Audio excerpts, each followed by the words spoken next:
రామరాజు 1969 తెలంగాణ రాష్ట్ర ఉద్యమకారుల సంఘం రాష్ట్ర అధ్యక్షుడిని. ఈరోజు ఈ బషీర్బాగ్ ప్రెస్ క్లబ్లో ఈ సంఘం నుండి విలేకరుల సమావేశం ఏర్పాటు చేయడం జరిగింది. దీనికి వివిధ జిల్లాల నుంచి ముఖ్యమైనటువంటి యొక్క ఉద్యమకారుల కార్యక్రమంలో పాల్గొన్నారు.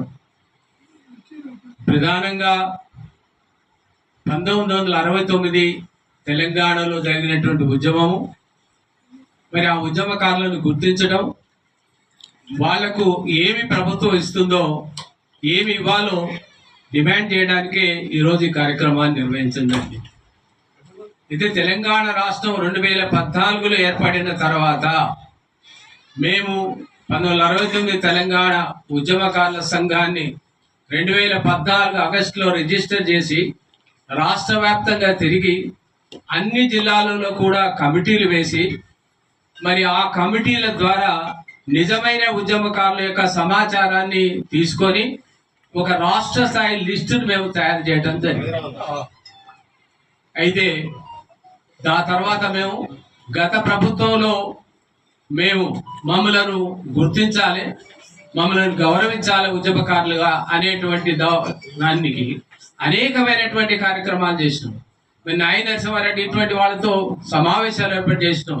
తర్వాత అనేకమైనటువంటి ధర్నాలు, పికెటింగ్లు, రకరకాలైనటువంటి కార్యక్రమాలు చేసి గత ప్రభుత్వంతో మాట్లాడడానికి ప్రయత్నిస్తే గత ప్రభుత్వంలో ముఖ్యమంత్రి గారు కనీసం ఇంటర్వ్యూ కూడా ఇవ్వలేదు. చాలా దురదృష్టకరం. ఎందుకంటే ఒక ఉద్యమ పార్టీ నుంచి వచ్చిన ముఖ్యమంత్రి కనీసం ఇంటర్వ్యూ ఇవ్వడం అనేటువంటిది చాలా దురదృష్టకరమైన విషయంగా భావిస్తూ ఈ ప్రభుత్వం తమ మేనిఫెస్టోలో పెట్టింది. ఏమని పెట్టింది?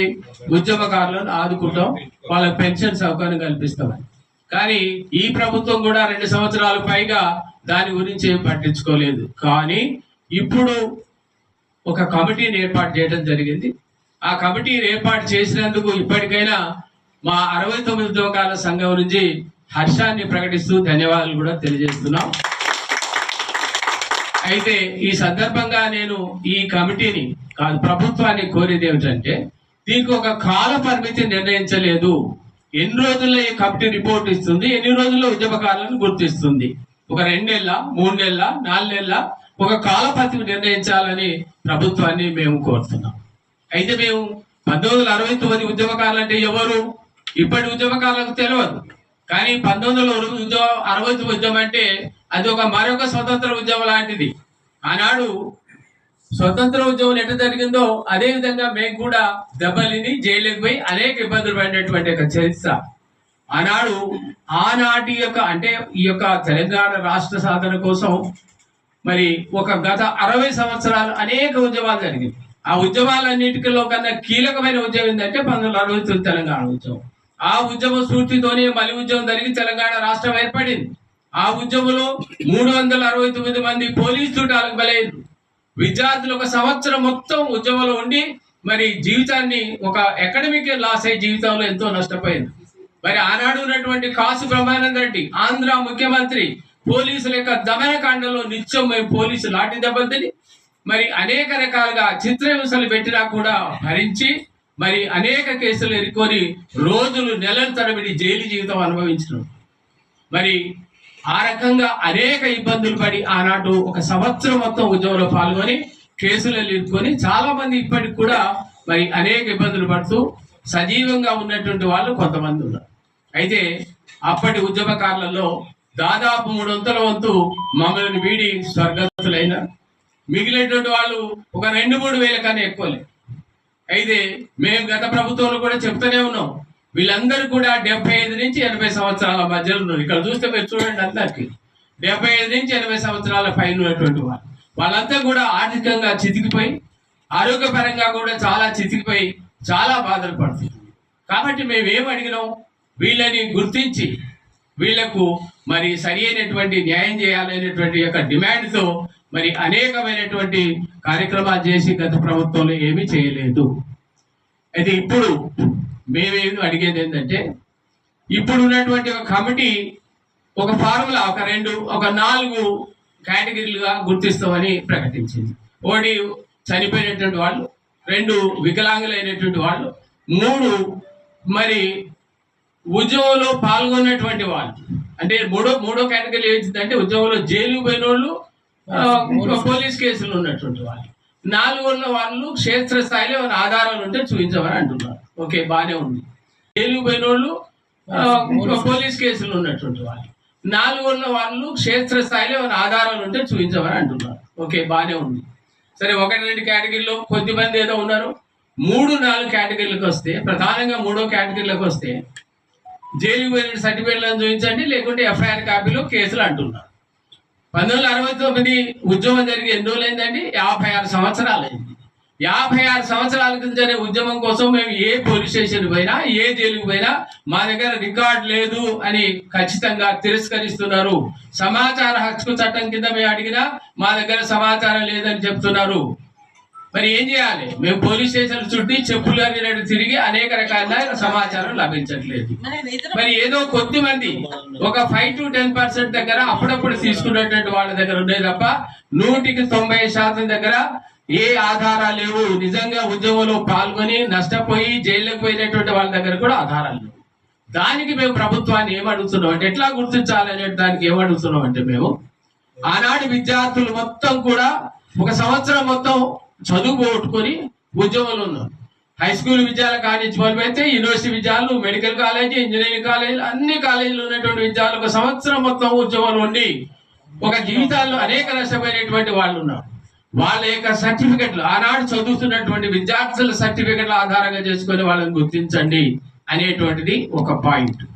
రెండవది ఏమిటంటే, మీరు నిజంగానే వాస్తవంగా 69 అంటే రెండవ మలి ఉద్యమం జరిగిన తర్వాత మీరు 2014లో కొంతమంది జైలుకు పోతే ఫస్ట్ స్టార్ట్లో కొంతమందికి ఇచ్చిన తర్వాత అందరు కూడా మా దగ్గర లేదని ఒకటేసారి అన్ని జైళ్ళలో వాళ్ళు అన్నారు. మరి ఏం జరిగింది? గత ప్రభుత్వం ఏం చేసిందో మాకు తెలియదు. కానీ మరి ఇప్పటి ప్రభుత్వాన్ని మేము ఏం కోరుతున్నాం అంటే, మీరు ప్రభుత్వం ద్వారా అన్ని జైలు సూపరింటెండెంట్లకు, తర్వాత ఎస్పీలకు లెటర్లు పెట్టండి. మీ పాత సమాచారం ఎందుకు ఉండదండి? అప్పటి సమాచారం ఉంటుంది కాబట్టి ఆ రికార్డ్స్ అని వెరిఫై చేసి తీసి నిజమైనటువంటి వాళ్లకు జైలు సర్టిఫికేట్లు, ఎఫ్ఐఆర్ కాపీలు ఇచ్చే విధంగా ప్రభుత్వమే దాన్ని చర్య తీసుకోవాలి అనేటువంటిది రెండవది, గుర్తించడానికి రెండవ అడుగుతుంది చేయాలని అడుగుతున్నాం కమిటీని.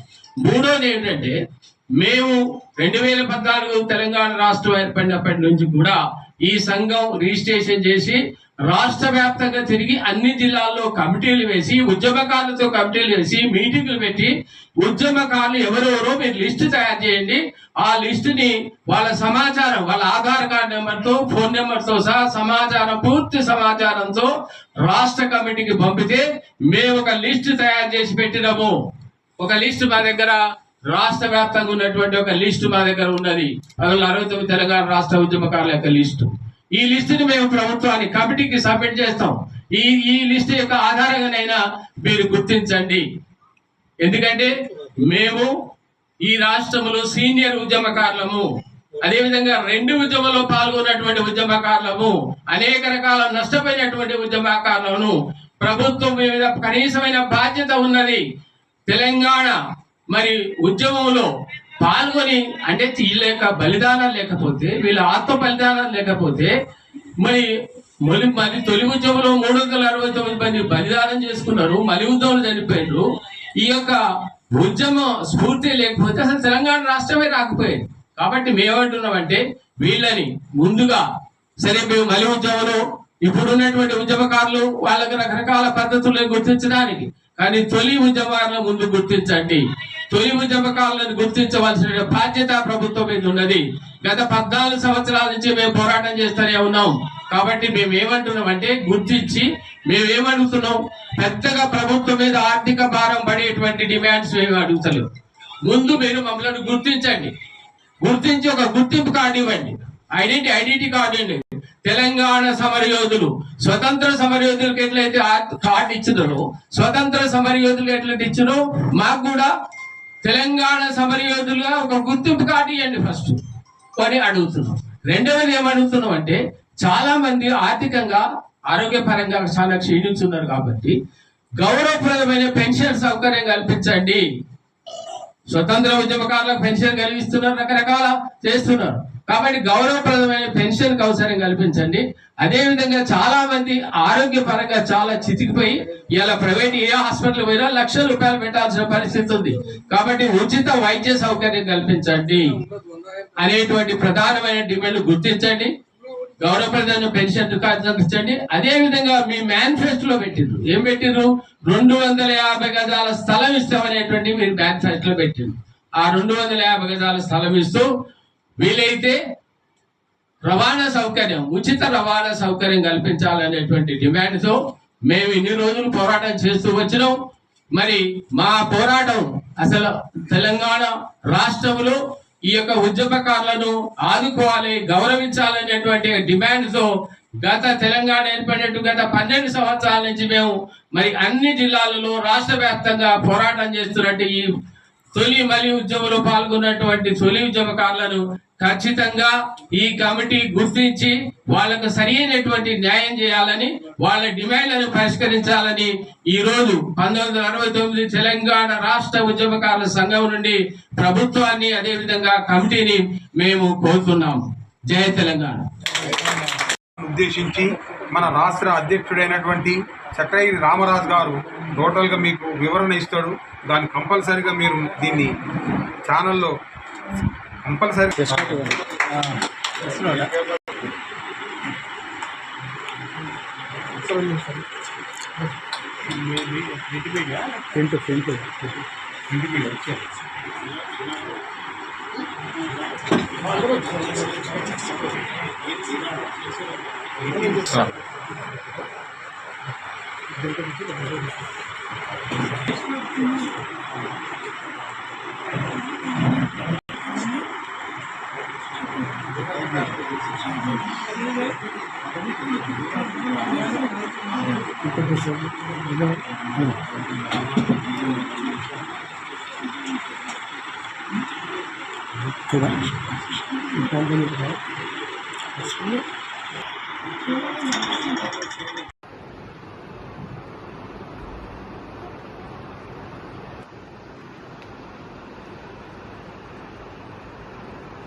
సాధిస్తాం అమరవీరుల ఆశయాలను చక్రగిరి రామరాజు గారిని నడిపించవలసిందిగా విజ్ఞప్తి చేస్తున్నాం.